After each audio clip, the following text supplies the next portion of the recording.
দূরে কিংবা কাছে, দেশ এবং দেশের বাহিরে সকল বন্ধুদের জানাই স্বাগত আমার চ্যানেলে। বন্ধুরা, আরেকটি রেসিপি নিয়ে হাজির হয়ে গেলাম শামসুন নাহার ব্লগ চ্যানেল থেকে। আমি তোমাদের নাহার আপু।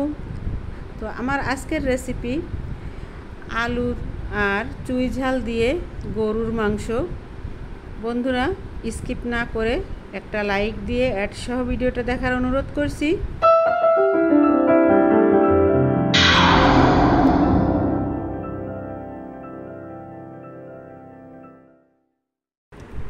আসসালামু আলাইকুম বন্ধুরা, রান্নাটা তাহলে শুরু করি। এখানে আমি 1.5 কেজি গরুর মাংস নিয়ে নিলাম। মাংসটা আমি ধুয়ে সুন্দর করে ধুয়ে নিছি। আর এখানে দেখো আলু কেটে নিলাম। আর এখানে মশলা, রসুন, আস্ত রসুন, বাটা রসুন, পেঁয়াজ, আদা বাটা, জিরা বাটা, শুকনো মরিচ বাটা, আরও কিছু গুঁড়া মশলা পরে সেটা দিয়ে দেব। এখন চুলায় কড়াই বসিয়ে দিলাম আর প্রয়োজন মতো তেল দিয়ে দিচ্ছি। তারপর এখানে আমি দেখো শুকনো মশলা দিয়ে দেব। এখানে দারচিনি, লবঙ্গ, তেজপাতা আর এলাচ দিয়ে দিলাম।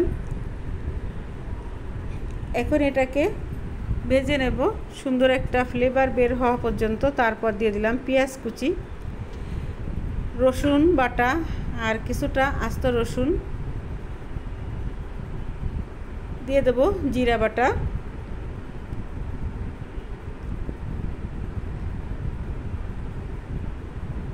দিয়ে দিলাম আদা বাটা, সামান্য একটু পানি দিয়ে দিলাম মশলাটা যাতে পুড়ে না যায় সেজন্য।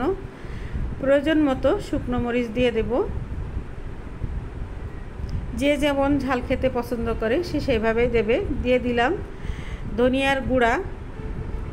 এখন মশলাটাকে সুন্দর করে কষিয়ে নেব।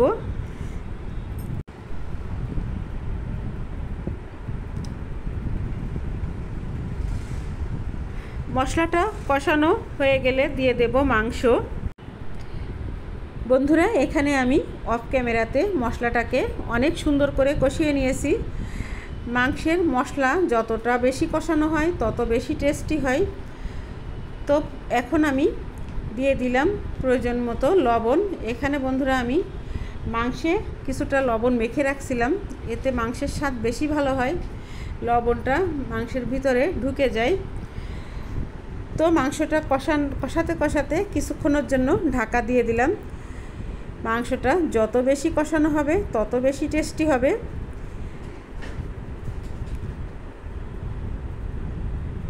এখন আমি দিয়ে দিচ্ছি চুই ঝাল। এটা আমার ফ্রিজে ফ্রোজেন করা ছিল, সেই চুই ঝালটা বের করে এনে আমি দিয়ে দিলাম। আবারও আমি কিছুক্ষণের জন্য ঢাকা দিয়ে দেব। দেখো মাংসটা অফ ক্যামেরায় আমি কষিয়ে নিয়েছি। কষাতে কষাতে এরকমভাবে তেল ফুটে উঠছে। তো একটা মাংস রান্না করতে কিন্তু অনেকটা সময় লাগে। তো এখন আমি কয়েকটা শুকনো মরিচ আর আলুটা দিয়ে ভালো করে আবারও কষিয়ে নেব। তো বন্ধুরা, যা বলছিলাম, একটা মাংস রান্না করতে গেলে প্রায় ঘন্টাখানেকের মতো সময় লাগে যদি আমি ভালো করে কষিয়ে রান্না করি চুলায়। তো অনেক বড় ভিডিও হয়ে যাবে তাহলে। এখন দেখো আমি আলু দিয়ে কষানোর পরে ঢেকে দিয়েছিলাম। তারপরে আবারও কিছুটা রসুন আর গোলমরিচের গুঁড়া দিয়ে দিলাম। আর একটা কথা বন্ধুরা, তোমরা একবার গরুর মাংসে খুব বেশি করে রসুন দিয়ে খেয়ে দেখবে, অনেক টেস্টি হয়। তো রসুনটা দিয়ে আর গোলমরিচটা দিয়ে আবারও আমি নেড়েচেড়ে কষিয়ে নিয়ে ঢাকা দিয়ে দিছিলাম। এখন আমি ঢাকনাটা তুলে নিলাম। ঢাকনাটা তুলে গরম করে রাখা পানি দিয়ে দিলাম। পানিটা দিয়ে বেশ কিছুক্ষণ ধরে নাড়াচাড়া করে মিশিয়ে নেব ঝোলের সাথে মাংসটাকে। তারপর আবারও ঢাকা দিয়ে রান্না করব।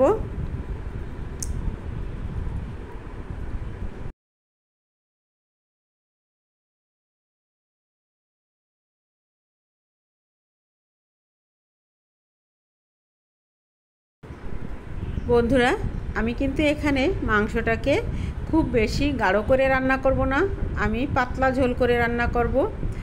তো সব সময় শুকনা করে রান্না করলে কিন্তু ভালো লাগে না, খেতে হয়তো ভালো লাগে কিন্তু কিছুদিন পর পর মনে চাই যে একটু ঝোল ঝোল করে মাংস রান্না খেতে।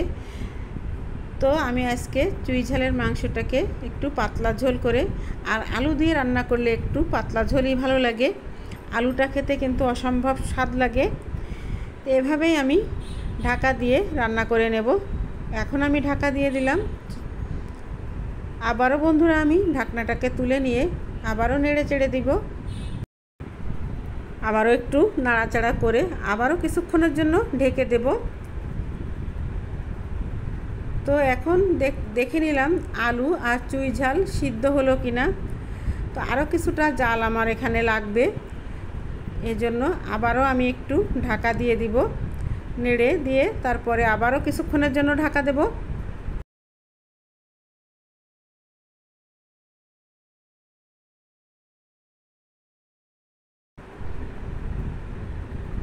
তো আবারও কিছুক্ষণের জন্য ঢাকা দিয়ে দিলাম। হয়ে গেল আমার চুই ঝাল দিয়ে গরুর মাংস রান্না। তো আজকের আমার এই গরুর মাংসের রেসিপি তোমাদের কার কার কাছে ভালো লাগলো কমেন্টের মাধ্যমে জানাবে। নতুন বন্ধু যারা আসো, যদি ভালো লেগে থাকে তো আমার চ্যানেলের পাশেই থেকে যেও, আর পাশে থাকা সাবস্ক্রাইব করে পাশে থাকা বেল বাটনটি অন করে দিও। তো আমার রান্নাটা কিন্তু কমপ্লিট, এখন আমি ঢাকা দিয়ে রেখে দেব, কিছুক্ষণ পরে চলে আসব। বন্ধুরা দেখো আমার মাংসটার ফাইনাল লুক। তো আজকের মতো বিদায় নিচ্ছি, আল্লাহ হাফেজ, আসসালামু আলাইকুম।